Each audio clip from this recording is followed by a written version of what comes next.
the Empire was destroyed.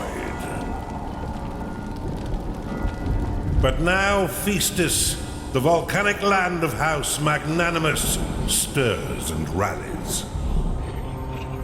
The Duke of Festus wields the Heart of Gold to summon endless treasure. With this wealth, he could reconstruct the Empire.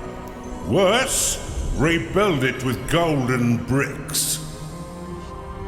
The Heart of Gold lies deep beneath Mount Festus.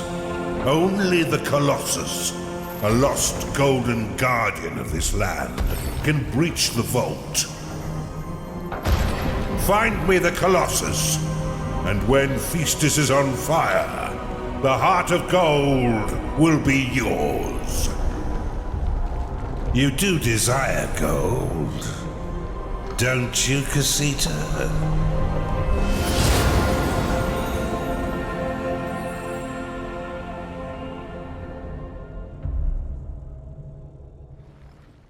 Minions, beasts, workers and dungeons everywhere. There is no rest for the wicked, and I've been a very bad boy. Welcome to Game Slobs, War for the Overworld, Heart of Gold, the review. For anyone who played the original War for the Overworld, there are a few nifty new things for you to mess around with in this new DLC.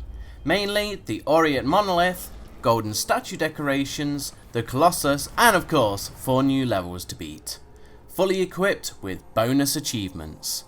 From the new campaign menu, you can switch between the original game and the DLC with 2 separate home realms.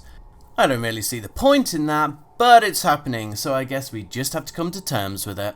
I will also point out that since my original War for the Overworld playthrough, a fair few bits have been added to the game, including the map editor, which makes for a great time filler when you're feeling a little creative. Whereas other bits are still not complete from when the game was originally released.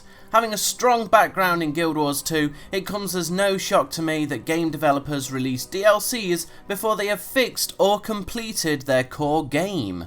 Though I do still find it rather odd. Of course, I'm referring to the survival mode, which has been in the game since beta, but is still a prototype. Although it is playable, there seems to be very little focus on it at present, and I feel that this should be looked at before the next DLC. Now, as far as DLCs go, I feel that Heart of Gold is among the long list of standard updates. With a mere 4 levels to play, this DLC makes for very little replayability. As some of the bonus achievements require you to play the level more than once, you will find yourself going back to complete bonus achievements, potentially after you complete the story. But beyond that, it is in essence a DLC that will be played, enjoyed, and swiftly forgotten about.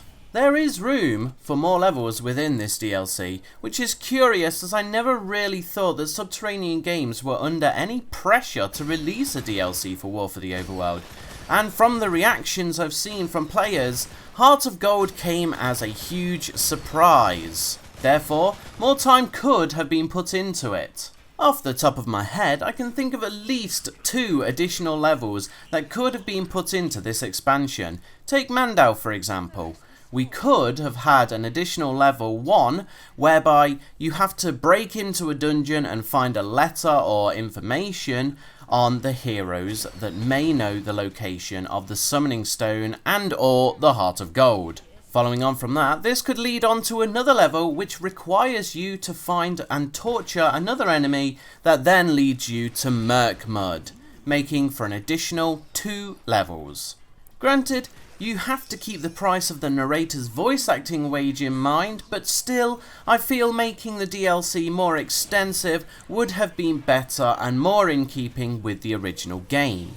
That's not to say that the DLC is not worth the money. At just £5 for this DLC, it was a no-brainer for me, and I simply had to buy it and have a play. The very fact that I completed the original game some time ago and have not really bothered with it since meant that I was all too happy to play some new content. But off the back of that, I would very much like to see the game include some form of replayability, perhaps throwing in a few hidden levels that are unlockable in the same way as Dungeon Keeper 1 and 2. Now, for those of you who don't know what I'm referring to, in the original Dungeon Keeper games, you could find secrets that would unlock a bonus level for you to play following on from your current mission.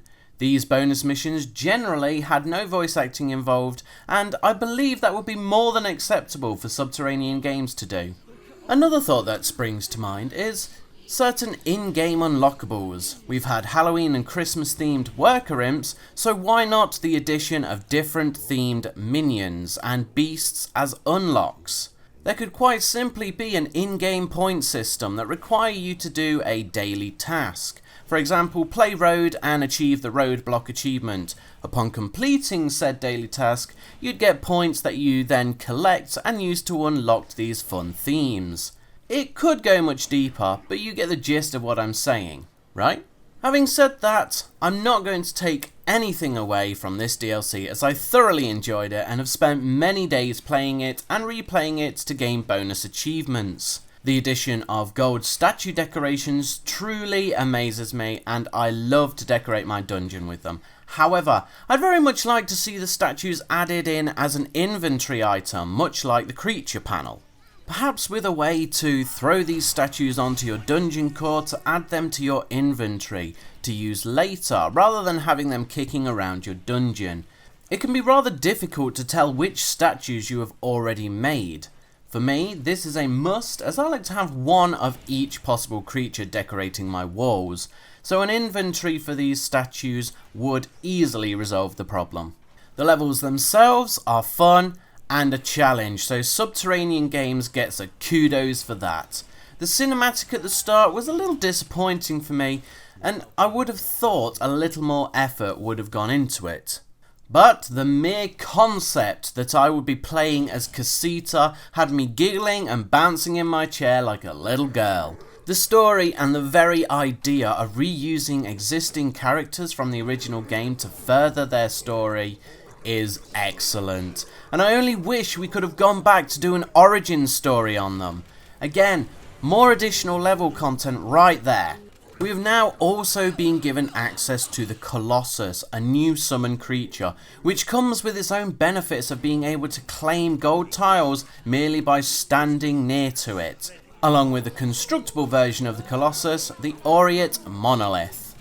If War for the Overworld continues on this path with DLCs and perhaps works on a little bit of replayability, this game will just keep getting better and better. Yes, it's true, I will go months without playing this game, and then go through a stint of playing non-stop for a few days at a time, and I'll always come back for the DLCs, especially at such a reasonable price. Therefore, my overall rating for this game at the moment is a healthy 7 out of 10, and Heart of Gold netting a 5 out of 10. Keep up the great work, Subterranean Games, and to you guys, thanks for watching. Let me know in the comments section if you agree with my review, and perhaps leave me a link to your own reviews. I'd be glad to watch them and give them a thumbs up. Take care for now, guys, and I'll catch you in the next expansion. Ta-ta!